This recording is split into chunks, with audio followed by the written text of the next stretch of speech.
Bapak, Ibu, saudara-saudari pencinta Sang Sabda, bersama saya Frater Inomori akan membawakan renungan pada hari Minggu biasa ke-8. Semoga Tuhan beserta kita sekarang dan selama-lamanya. Inilah Injil Tuhan kita Yesus Kristus menurut Lukas. Dimuliakanlah Tuhan. Sekali peristiwa, Yesus menyampaikan perumpamaan ini kepada murid-muridnya. Dapatkah orang buta menuntut orang buta? Bukankah keduanya akan jatuh ke dalam lubang? Seorang murid tidak melebihi gurunya, tetapi orang yang telah tamat pelajarannya akan menjadi sama dengan gurunya. Mengapa engkau melihat serpian kayu di dalam mata saudaramu, sedangkan balok di dalam matamu sendiri tidak engkau ketahui? Bagaimana mungkin engkau berkata kepada saudaramu, "Saudara, biarlah aku mengeluarkan serpian kayu yang ada di dalam matamu," padahal balok yang di dalam matamu tidak engkau lihat? Hai orang munafik, keluarlah dahulu balok dari matamu, maka engkau akan melihat dengan jelas untuk mengeluarkan serpian kayu itu dari mata saudaramu. Karena tidak ada pohon yang baik yang menghasilkan buah yang tidak baik, dan juga tidak ada pohon yang tidak baik yang menghasilkan buah yang baik. Sebab setiap pohon dikenal dari buahnya. Karena dari semak duri orang tidak memetik buah ara, dan dari duri-duri orang tidak memetik buah anggur. Orang yang baik mengeluarkan apa yang baik dari perbendaharaan hati yang baik. Tetapi orang yang jahat mengeluarkan apa yang jahat dari perbendaharaannya yang jahat. Karena yang diucapkan mulutnya meluap dari hatinya. Demikianlah Injil Tuhan. Terpujilah Kristus. Saudara-saudari, Bapak Ibu, pencinta Sang Sabda yang terkasih dalam Kristus. Mengawali renungan saya pada hari Minggu biasa yang ke-8 ini, saya mulai dengan sebuah cerita. Judul cerita, Seekor Kerbau yang Malang. Alkisah di sebuah desa, ada seekor kerbau berbaring di kandang dengan wajah muram dan nafas terengah-engah selepas seharian membajak sawah. Tiba-tiba datanglah seekor anjing dan kerbau berkata kepada anjing, "Ah temanku, aku sangat lelah. Kalau boleh, besok saya mau istirahat seharian saja." Anjing pergi dan di tengah jalan bertemu seekor kucing. Lalu anjing berkata, "Tadi saya ketemu kerbau. Katanya besok dia mau istirahat dulu, sebab bos kasih kerja terlalu berat." Kucing lalu bercerita pada kambing. Kerbau komplain, "Bos kasih kerja terlalu banyak dan berat. Besok dia tidak mau kerja lagi." Kambing pun bertemu dengan ayam dan berkata, "Kerbau tidak senang kerja dengan bos lagi. Mungkin dia sudah ada kerjaan yang lebih baik." Ayam lalu bertemu bebek dan berkata, "Kerbau tidak akan kerja lagi di tempat bos, dan dia mau kerja di tempat lain." Lalu bebek bertemu dengan bos dan berkata, "Bos, si kerbau akhir-akhir ini sudah berubah sifatnya. Dia mau tinggalkan bos untuk kerja di tempat lain." Mendengar laporan si bebek, akhirnya bos murka, dan tanpa konfirmasi, bos langsung menyembelih kerbau karena dinilai telah mengkhianat kepadanya. Peristiwa naas menimpa kerbau. Dari ucapannya, saya lelah, besok saya istirahat sehari saja. Lewat beberapa temannya, ucapan kerbau telah berubah menjadi, si kerbau akhir-akhir ini berubah sifatnya dan mau meninggalkan pekerjaannya dan mau bekerja di bos yang lain. Bapak, Ibu, saudara-saudari pencinta Sang Sabda yang terkasih dalam Kristus. Hari ini melalui Injil Lukas, Yesus memberikan wejangan penting bagi kehidupan kita. Yesus mengatakan seorang murid tidaklah lebih besar dari guru, namun murid akan setara dengan guru ketika ia menyelesaikan proses belajar. Yesus adalah guru utama, dan setiap orang Kristen belajar dari sang guru utama itu untuk mencapai kesempurnaan hidup di dalam Tuhan.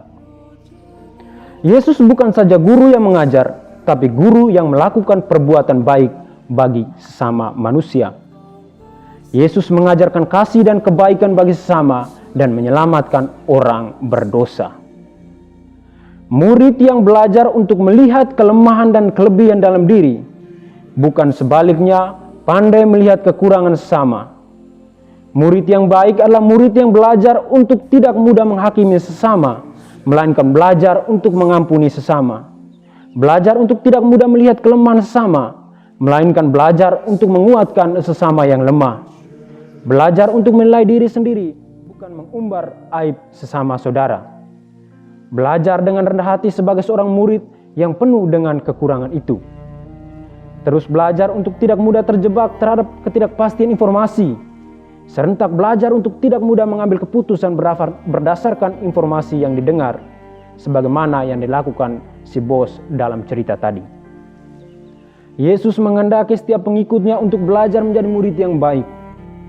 Menjadi pengikut Tuhan yang baik membutuhkan kejernihan hati dan pikiran, agar dengan mudah melihat segala kelemahan, kekurangan, dan kelebihan dalam diri. Yesus dengan amat sangat jelas mengatakan, "Keluarlah dahulu balok dari bola matamu, agar engkau dapat melihat dengan jelas selumbar dari mata saudaramu." Bahwasanya kekurangan dan kelemahan diri lebih besar dibandingkan dengan kelemahan dan kekurangan sesama. Semakin seorang pengikut Kristus mengumbar kelemahan dan kekurangan sama, semakin tebal balok di dalam bola matanya, semakin besar dosa yang ia miliki. Untuk itu, seorang pengikut Kristus hendaknya tidak mudah menghakimi sesama. Segala sesuatu sesungguhnya bermula dari dalam diri, dari setiap perbuatan manusia. Kebaikan itu datang dari dalam diri dan diwujud nyatakan bagi sesama dalam ucapan maupun tindakan.